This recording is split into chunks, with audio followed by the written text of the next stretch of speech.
اسلامی تاریخ کا ایک ایسا شخص جس نے امام حسین کے قاتلین کو چن چن کے قتل کیا، ایک ایسا جنرل جس نے کربلا کے بعد بنو امیہ کے خلاف سب سے بڑی بغاوت کی، ایک ایسا شخص جو بنو امیہ کے لیے ایک نائٹ میئر بن چکا تھا۔ مختار کا تعلق عرب کے کس قبیلے سے تھا؟ کیا ان کا تعلق قدیم زمانے کی قوم سمود سے تھا؟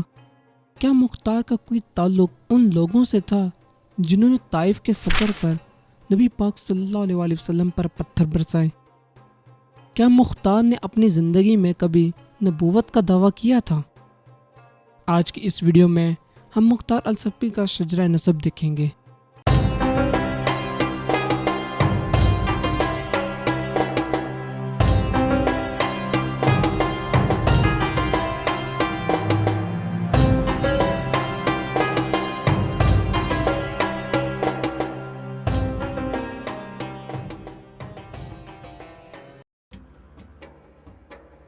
عرب تاریخ دانوں کے مطابق مختار ثقفی کے خاندان کے جد امجد کا نام قصی بن منبع بن بکر تھا، جن کا لقب ثقیف تھا۔ اسی لقب کی وجہ سے ان کی اولاد کو بنو ثقیف کہا جاتا ہے۔ یہ خاندان عرب کے طائف کے علاقے پر حکومت کرتا تھا اور یہاں اس قدر طاقتور تھا کہ انہوں نے شہر کے گرد ایک دیوار بنا رکھی تھی، اور یہ لوگ اپنا سب سے بڑا دشمن مکہ کی قریش کو سمجھتے تھے۔ چونکہ قوم سمود بھی طائف کے مفازات میں آباد تھی، اسی لیے کئی مورخین بنو ثقیف کو سمودی عرب کہتے ہیں، جبکہ اکثر مورخین انہیں اسماعیلی عرب مانتے ہیں، یعنی ان کا شجرہ حضرت اسماعیل علیہ السلام سے ہوتے ہوئے حضرت ابراہیم علیہ السلام سے جا ملتا ہے۔ زیادہ دلچسپ بات یہ ہے کہ 7ویں صدی عیسوی میں بنو امیہ کے مشہور اور ظالم گورنر حجاج ابن یوسف اور اس کے بھتیجے محمد ابن قاسم کا تعلق بھی اسی قبیلے سے تھا۔ چنانچہ قصی سے 5 نسلوں بعد 3 سردار آتے ہیں، جن کے نام حبیب ابن عمر، مسعود ابن عمر اور عبد یلیل ابن عمر ہے۔ جب رسول اللہ صلی اللہ علیہ وسلم طائف والوں کی حمایت حاصل کرنے کے لیے طائف تشریف لائے اور انہیں اسلام کی دعوت دی، تو یہی تینوں بھائی طائف پر حکومت کر رہے تھے۔ جب رسول اللہ صلی اللہ علیہ وسلم نے ان تینوں بھائیوں کو اسلام کی دعوت دی تو انہوں نے نہ صرف اسلام قبول کرنے سے انکار کیا، بلکہ شہر کے بدترین لوگوں کو آپ صلی اللہ علیہ وسلم پر پتھر مارنے کے لیے بھیجا، اور آپ صلی اللہ علیہ وسلم کو زخمی حالت میں شہر سے نکال دیا۔ فتح مکہ کے بعد سب سے پہلے رسول اللہ صلی اللہ علیہ وسلم نے اپنے 12,000 اصحاب کے ساتھ بنو ثقیف اور ان کے اتحادیوں کے خلاف جنگ کے لیے نکلے، جسے غزوہ حنین کہا جاتا ہے۔ اس غزوہ میں شروع میں تو مسلمانوں کی فتح ہوئی، لیکن بنو ثقیف نے پیچھے ہٹتے ہوئے قلعہ بند کر لیا، جس کے نتیجے میں مسلمانوں کو محاصرہ ترک کرتے ہوئے پیچھے ہٹنا پڑا۔ بعد میں جب پورے عرب میں اسلام پھیل گیا تو بنو ثقیف نے اپنے ایک سردار عبد یلیل کو رسول اللہ صلی اللہ علیہ وسلم کی خدمت میں بھیجا۔ یہ وہی سردار عبد یلیل تھا جس کے کہنے پر طائف شہر کے لوگوں نے آپ صلی اللہ علیہ وسلم پر پتھر برسائے تھے۔ چنانچہ بنو ثقیف نے اسلام قبول کر لیا، اور یوں عرب کا ایک اور طاقتور اور تجربہ کار قبیلہ اسلام میں داخل ہو گیا۔ اگر ہم بنو ثقیف کے ان 3 سرداروں کی اولاد کی بات کریں تو حبیب ابن عمر الثقفی کی نسل سے ایک صحابی رسول ابو موجن ثقفی پیدا ہوئے۔ ابو موجن عبداللہ الثقفی دور جاہلیت اور اوائل اسلام کے مشہور شاعر تھے۔ بہت آخر میں اسلام قبول لانے کی وجہ سے انہیں نبی پاک صلی اللہ علیہ وسلم کی خدمت کا موقع تو نہ ملا، لیکن وہ خلیفہ عمر فاروق کے دور میں ساسانی سلطنت کے خلاف جنگوں میں شامل ہوئے۔ تاہم خلیفہ دوم حضرت عمر نے انہیں حدوزہ نامی مقام پر جلا وطن کر دیا۔ وہ اپنے محافظ سے بچ کر نکل گئے، لیکن بعد میں سعد ابن ابی وقاص نے انہیں ایک جرم کے باعث قید کر لیا۔ جنگ قادسیہ کے موقع پر سعد ابن ابی وقاص کی بیوی نے انہیں عارضی طور پر رہا کروایا تاکہ وہ جنگ میں شریک ہو سکیں۔ جنگ میں ان کی شجاعت دیکھ کر سعد نے انہیں مکمل معافی دے دی، لیکن 637 عیسوی میں حضرت عمر نے انہیں دوبارہ جلا وطن کر دیا۔ مورخ طبری کے مطابق وہ جلا وطنی کے کچھ عرصے بعد انتقال کر گئے۔ روایت کے مطابق ان کی قبر آذربائیجان کی سرحد پر واقع ہے۔ ان تینوں سرداروں میں سے سب سے اہم سردار مسعود ابن عمر تھے، جو مختار ثقفی کے دادا اور بنو ثقیف کے سردار تھے۔ مسعود ابن عمر کے 3 بیٹے تھے۔ ان کے بیٹے الحکم ساسانی سلطنت کے خلاف لڑتے ہوئے جنگ جسر میں شہید ہوئے۔ یہ وہی جنگ تھی جس میں مسلمانوں کو ساسانیوں کے خلاف پہلی بار شکست ہوئی۔ ان کے دوسرے بیٹے سعد ابن مسعود الثقفی صحابی رسول اور بنو ثقیف کے سردار تھے۔ جنگ صفین کے دوران امام علی نے انہیں مدائن کا گورنر مقرر کیا اور وہ امام حسن کے دور تک اس منصب پر فائز رہے۔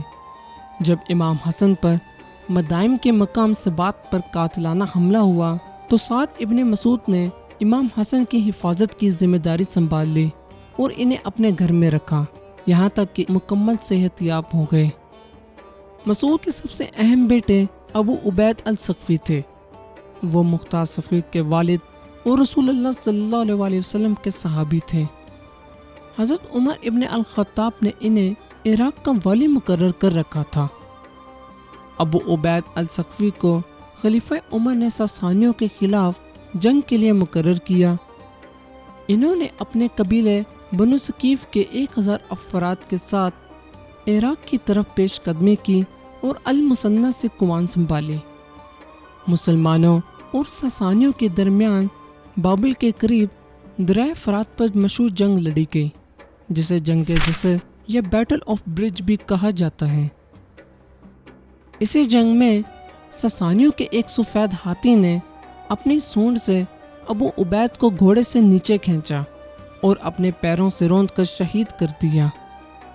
یہ منظر دیکھ کر مسلم لشکر میں افراتفری مچ گئی اور وہ جنگ ہار گئے۔ اس جنگ میں ابو عبید کا بھائی الحکم اور ان کے باقی بیٹے بھی شہید ہوئے۔ ابو عبید الثقفی نے دوما بنت عمر سے شادی کی، جن سے ان کے 4 بیٹے اور 2 بیٹیاں ہوئیں۔ ان کے 3 بیٹے جبر، وہاب اور مالک اپنے والد کے ساتھ جنگ جسر میں شہید ہوئے۔ ان کی بیٹی صفیہ کی شادی خلیفہ دوم حضرت عمر فاروق کے بیٹے عبداللہ ابن عمر سے ہوئی۔ یوں یہ خاندان صفیہ کے ذریعے بنو عادی یعنی حضرت عمر فاروق کے خاندان سے منسلک ہو جاتا ہے۔ ان کی دوسری بیٹی جاریہ کی شادی عمر ابن سعد سے ہوئی، جو کہ حضرت سعد ابن ابی وقاص کا بیٹا تھا، لیکن یہ کربلا کی جنگ میں امام حسین کے خلاف اموی فوج کا حصہ تھا۔ یہی وجہ ہے کہ عمر ابن سعد بھی مختار ثقفی کے ہاتھوں قتل ہونے والی فہرست میں شامل تھا۔ ابو عبید کے سب سے اہم بیٹے مختار الثقفی تھے۔ مختار نے کوفہ میں امام حسین کی حمایت کی اور ان کے انتقام کے لیے بنو امیہ سے جنگ کی۔ ابن اسیر نے مختار کو صحابہ میں شمار کیا، جبکہ اکثر مورخین انہیں تابعین میں شمار کرتے ہیں۔ مختار الثقفی 622 عیسوی میں طائف میں پیدا ہوئے اور چھوٹی عمر میں اپنے والد کے ساتھ کوفہ منتقل ہو گئے۔ وہ جنگ جسر میں بھی شامل ہونا چاہتے تھے، لیکن کم عمر ہونے کی وجہ سے ان کے چچا سعد نے منع کر دیا۔ جب بنو امیہ کے تخت پر یزید ابن معاویہ بیٹھا تو مختار اس وقت کوفہ میں تھے۔ یزید کو عوامی سپورٹ حاصل کرنے کے لیے نبی پاک صلی اللہ علیہ وسلم کے گھرانے کے سربراہ امام حسین کی بیعت کی ضرورت تھی۔ جب یزید نے بیعت کا مطالبہ کیا تو امام حسین نے یزید کے بیعت کرنے سے انکار کر دیا، تو مختار نے کوفیوں کو امویوں کے خلاف بغاوت کے لیے تیار کیا۔ چنانچہ جب امویوں کو یہ اطلاع ملی تو انہوں نے مختار کو قید کر لیا۔ روایات میں آتا ہے کہ مختار اہل بیت سے بے پناہ محبت رکھتے تھے یہی وجہ تھی کہ کربلا میں امام حسین کی شہادت کے بعد انہوں نے بنو امیہ کے خلاف اعلان جنگ کر دیا۔ مختار ثقفی کی رہائی عبداللہ ابن عمر کی سفارش پہ کی گئی تھی، چونکہ عبداللہ ابن عمر ان کے بہنوئی تھے۔ کوفہ میں قید سے رہائی کے بعد وہ اپنے آبائی علاقے طائف چلے گئے اور بنو ثقیف سے ایک بڑی فوج تیار کی۔ جب یزید نے مکہ پر حملے کے لیے ایک فوج بھیجی تو مختار ثقفی نے عبداللہ ابن الزبیر کے ساتھ مکہ کا دفاع بھی کیا۔ امویوں کے خلاف سب سے پہلے مختار نے امام حسین کے بیٹے امام زین العابدین کو امام حسین کا بدلہ لینے اور ان کے لیے اقتدار حاصل کرنے کی اجازت طلب کرنا چاہی، مگر امام سیاسی زندگی سے الگ ہو چکے تھے، لہٰذا انہوں نے صاف طور پر انکار کر دیا۔ اس کے بعد مختار الثقفی نے امام علی کے دوسرے بیٹے جو کہ حضرت فاطمہ کی اولاد سے نہیں تھے، محمد ابن الحنفیہ سے مکہ میں قیام کے دوران امام حسین کا بدلہ لینے اور ان کے لیے اقتدار حاصل کرنے کی اجازت طلب کی۔ محمد ابن الحنفیہ نے اس بات کی نہ تو تائید کی اور نہ مخالفت، لیکن یہ ضرور کہا کہ خون ریزی سے پرہیز کیا جائے۔ چنانچہ مختار ثقفی نے محمد ابن حنفیہ کو اپنا امام تسلیم کر لیا اور یزیدیوں کے خلاف جنگ شروع کر دی۔ یزید کی موت کے 5 ماہ بعد مختار نے کوفہ پر مکمل کنٹرول حاصل کر لیا اور دیکھتے ہی دیکھتے کوفہ سمیت عراق کے بیشتر علاقوں پر قبضہ کر لیا۔ انہوں نے کربلا کے قتل میں شامل افراد کی ایک فہرست تیار کی، جیسا کہ آپ فہرست میں دیکھ سکتے ہیں۔ اس میں عمر ابن سعد، عبید اللہ ابن زیاد، شمر اور حرملہ وغیرہ کے نام شامل ہیں۔ 19 اکتوبر 685 عیسوی کو مختار ثقفی نے امام حسین کے خون کا بدلہ لینے کے لیے اس بغاوت کا آغاز کیا۔ کوفہ کے مسلمانوں نے ان کا بھرپور ساتھ دیا۔ اس تحریک کے دوران مختار نے ان افراد کو قتل کروایا جنہوں نے امام حسین اور ان کے ساتھیوں کے قتل میں مرکزی کردار ادا کیا تھا۔ مختار کی فوج کے سپہ سالار مالک اشتر کے بیٹے ابراہیم تھے، جنہوں نے عبید اللہ ابن زیاد کو موصول میں قتل کیا۔ مختار نے عبید اللہ ابن زیاد اور عمر ابن سعد کے کٹے ہوئے سر محمد ابن حنفیہ کو مکہ میں بھی بھیجے۔ عبداللہ ابن زبیر نے کوفہ پر کنٹرول قائم کرنے کے لیے عبداللہ ابن متی کو گورنر بنا کر بھیجا، لیکن ان کی مختار ثقفی سے جنگ ہوئی اور مختار اس جنگ میں جیت گئے۔ سن 687 عیسوی کے بعد مختار کی حکومت کمزور ہونے لگی، چنانچہ عبداللہ ابن الزبیر جو اس وقت حجاز میں حکمرانی کر رہے تھے، ان کے چھوٹے بھائی مصعب بن زبیر جو کہ بصرہ کے گورنر تھے، انہوں نے کوفہ پر حملہ کیا۔ مصعب کی فوج کا ایک بڑا حصہ کوفہ کے وہی اشرفیہ تھے جو اس سے پہلے مختار کے سخت اقدامات سے بچنے کے لیے فرار ہو چکے تھے۔ اس کے بعد مصعب نے مختار کے قلعے کا 4 ماہ تک محاصرہ کیا۔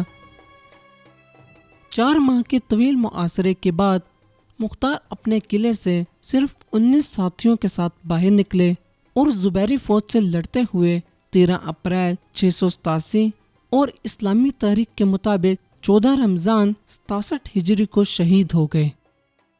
انہیں کوفہ کی جامع مسجد میں مسلم ابن عقیل کے مزار کے پاس دفن کیا گیا۔ بعض مورخین کہتے ہیں ان کا ہاتھ کاٹ کر مسجد کی دیوار پر لٹکایا گیا، جبکہ کچھ کہتے ہیں کہ انہیں جلا دیا تھا۔ مختار کی 2 بیویاں تھیں جن کے نام ام ثابت اور عمرہ تھا۔ ان دونوں بیویوں کو مصعب کے سامنے پیش کیا گیا اور ان سے ان کے شوہر کے بارے میں دریافت کیا گیا۔ ان کی پہلی بیوی ام ثابت نے مختار کی مخالفت کی، اسی لیے اس کی جان بخش دی گئی۔ ان سے مختار کے بیٹے محمد، اسحاق اور عمر پیدا ہوئے، جبکہ ان کی دوسری بیوی عمرہ بنت نعمان نے مختار کی حمایت کی، جس پر مصعب نے انہیں قید کر دیا اور ساتھ یہ مشہور کر دیا کہ اس نے مختار کے نبی ہونے کا دعویٰ کیا ہے، جس کی بنا پر عمرہ کو قتل کر دیا گیا۔ کہا جاتا ہے کہ یہ اسلامی تاریخ کی پہلی عورت تھی جس کا سر قلم کر کے شہید کیا گیا۔ ان دونوں کے علاوہ مختار ثقفی کی تیسری بیوی کا بھی ذکر آتا ہے جس کا نام ام الولید تھا۔ ان سے مختار کی ایک بیٹی ام سلمہ پیدا ہوئی جن سے ان کی شادی حضرت عمر فاروق کے پوتے اور عبداللہ ابن عمر کے بیٹے عبداللہ سے ہوئی۔ ناظرین، جس طرح ہمارے ہاں ہر معاملے میں اختلاف پایا جاتا ہے، اسی طرح مختار الثقفی کے بارے میں بھی مسلمان دو رائے رکھتے ہیں۔ ایک گروہ مختار ثقفی کو جھوٹا اور کذاب سمجھتا ہے، جبکہ دوسرا گروہ مختار ثقفی کو اہل بیت کا سچا عاشق مانتے ہیں جنہوں نے امام حسین کی شہادت کا انتقام لیا۔ موجودہ دور میں آج بھی بنو ثقیف طائف کا طاقتور قبیلہ مانا جاتا ہے۔ طائف کی زیادہ تر زمینیں اور باغات آج بھی انہی کے کنٹرول میں ہیں۔ امام حسین کو شہید کروانے والے ظالم اور بدترین حکمران یزید اور ان کی اولاد آج کل کہاں ہے، اس کے بارے میں جاننے کے لیے اسکرین پہ دی گئی ویڈیو پر کلک کریں۔ اگر آپ کربلا میں شہید ہونے والے اہل بیت کا شجرہ نسب دیکھنا چاہتے ہیں تو اسکرین پر دی گئی ویڈیو پر کلک کریں۔ اگر ویڈیو اچھی لگی ہو تو لائک کریں اور شیئر کریں اور ہمیں کمنٹس میں اپنی قیمتی رائے کا اظہار ضرور کریں۔ ویڈیو دیکھنے کا شکریہ۔